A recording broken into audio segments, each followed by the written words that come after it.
le diable était une fois passé par une soi-disant prophétesse, pour me dire que j'avais placé, moi-même, la barre très haut dans ma marche avec Dieu, parce que selon elle, Dieu n'avait pas exigé de moi que je me consacre sexuellement à lui.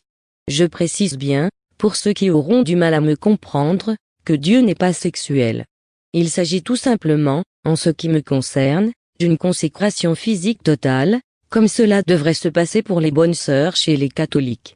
Cette soi-disant prophétesse m'avait dit qu'elle avait succombé une fois à la tentation, mais elle avait demandé pardon et recommencé le processus à zéro. Cerise sur le gâteau, comme par hasard, elle se souvenait de quelqu'un qu'elle souhaitait me présenter et, au reste, je serais libre de faire ce qu'il me chantait avec cette personne. Ce qu'elle ne savait pas, c'est qu'elle frappait à la mauvaise porte, car Dieu était avec moi en tout temps et partout où j'étais. Quelques jours après, j'avais assisté à une engueulade entre elle et un autre faux prophète de ses amis. Dieu m'avait donné la chance d'assister à cette scène d'engueulade, et c'est là que je compris qu'ils avaient été contaminés par le VIH et qu'elle voulait qu'il en fût de même pour moi.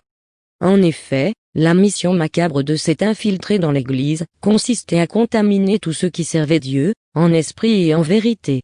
J'ai le bon espoir que vous avez appris quelque chose à partir de cette expérience que j'ai vécue.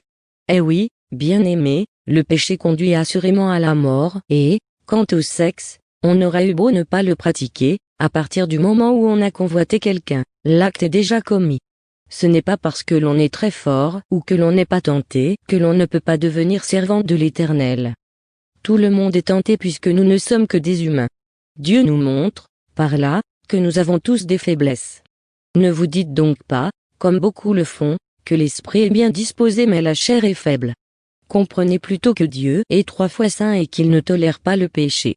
Il nous faut lui demander sincèrement pardon et croire qu'il nous a pardonné. Imaginez-vous que dans cette affaire, je n'ai péché qu'en pensée et non physiquement. Or le diable en avait profité pour m'injecter du poison dans le ventre. Qu'en est-il donc de tous ceux qui pratiquent vraiment la fornication ?